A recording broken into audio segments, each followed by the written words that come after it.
My unboxing impressions video of the TeamWolf Lurker Mk01 was generally positive. Today is a short recap to see if my thoughts have changed and how I got on after using it for a week as my daily driver. Overall, I found the grip and the shape to be pretty comfortable. The grip width suited my hands, it was well balanced and exceptionally low weight, allowing me to adjust to the size very quickly. There were some subtle differences to the Orochi, which I initially had compared the mouse to, namely the narrower mouse 1 and mouse 2 with no comfort grooves, the slightly lower height from the pad on the Mk01 as opposed to the Orochi, which I actually preferred and helped me to feel more in control, and the rear hump, which I think could make it easier for people to claw as opposed to the Orochi, which has a much more center prominent hump. Despite finding the Mk01 comfortable, within a day or two I quickly realised that the stock configuration of this mouse was not going to work for me at all. I don't believe the skates were 100% PTFE, they were thin, scratchy and glided poorly across a range of surfaces including cloth, glass and hybrid, which I tested on. The side switches, while serviceable when used in isolation, I found were quite difficult to actuate both in quick succession. The stock switches were Omron 50M and very quickly loosened, which were initially sharp out the box. They felt mushy and had a lot of pre-travel. This happened within about a day of use, so quite disappointing there. The Mk01 uses a triangular pattern for its cutouts, and specifically on the right hand side I found these quite sharp and caused me a lot of discomfort where I placed my little finger, so much so that it started to form a blister. And finally, most problematic was the amount of tilt I experienced when moving the mouse laterally, which I thought was due to the very convex shape of the sides, meaning that the plastic shell of the mouse was the first point of contact with the pad when the mouse was tilted or angled, and caused significant drag and sometimes even stopped mouse movement altogether as it caught on the mousepad surface. As I was enjoying the shape, rather than write the mouse off, I set about figuring out if I could make some easy adjustments to correct these issues and advise you all on how you could do so yourselves. Firstly, the skates were a super easy fix. I purchased a set of Hyperglides, the G Pro size specifically, for around $10, which corrected the glide problems immediately. Despite the Hyperglides being far thicker skates, I didn't seem to have any deviation or lift-off distance issues either as a result. Next, I set about correcting the click feel. I knew that I'd probably need to solder in a new pair, so I landed on Kale GM 4.0s. Here's a sound test for what they sound like in this mouse.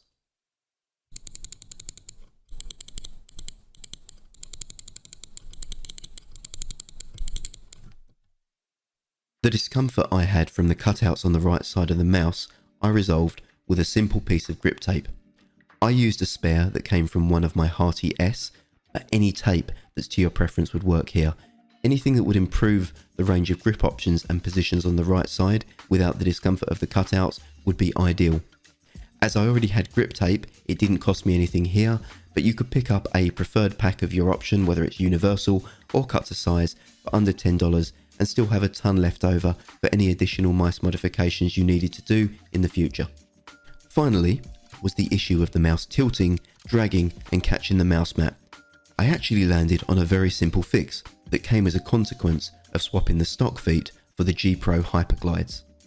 I kept two of the very thin stock skates and applied them to the outermost edges of the base of the mouse at the point where the mouse was making contact when tilted. These thin skates worked perfectly in conjunction with the thicker Hyperglides to ensure that the mouse was evenly balanced and provided a smooth and consistent glide in all directions, even with lateral pressure applied. This fix was absolutely crucial and fortunately doesn't cost any more than swapping the skates for aftermarket pairs, because you'll have two of the stock feet left over to be able to apply this fix when you do. I made all four of these fixes around 2 to 3 days into my testing, and am pleased to confirm for the remaining days I had a much more positive time with the Mk01. None of the issues persisted and I didn't feel any others develop over the week of use that I had.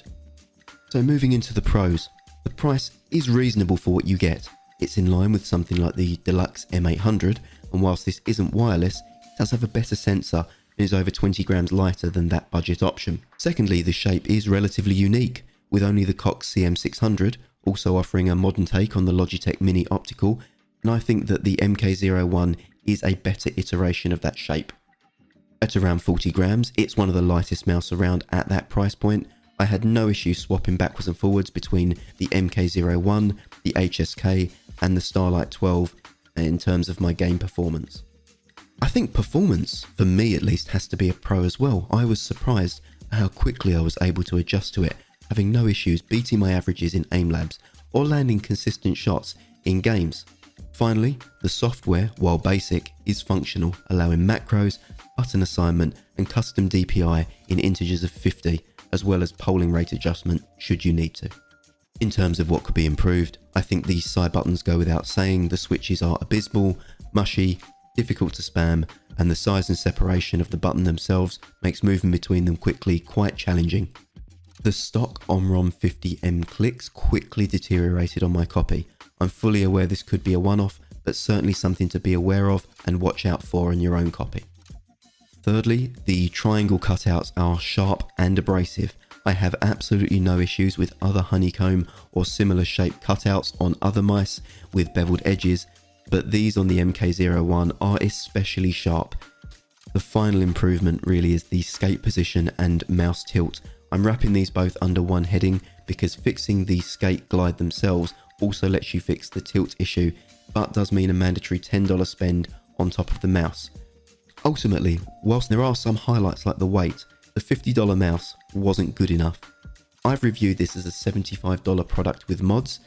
If you absolutely fall in love with the shape, then there is justification to say that it is worth the $75. And as much as I enjoyed my time with it, I don't think I enjoyed it enough to tempt me away from my other mains that I am just a little bit more comfortable with, if not more consistent with. Most importantly, I want to know how you guys got on with the Mk01. Drop a comment down below to let me know your experience. Did you have the same flaws? Did you have different flaws? Is it your endgame mouse or is it something that you returned? Thanks again for your support and I'll see you in the next review.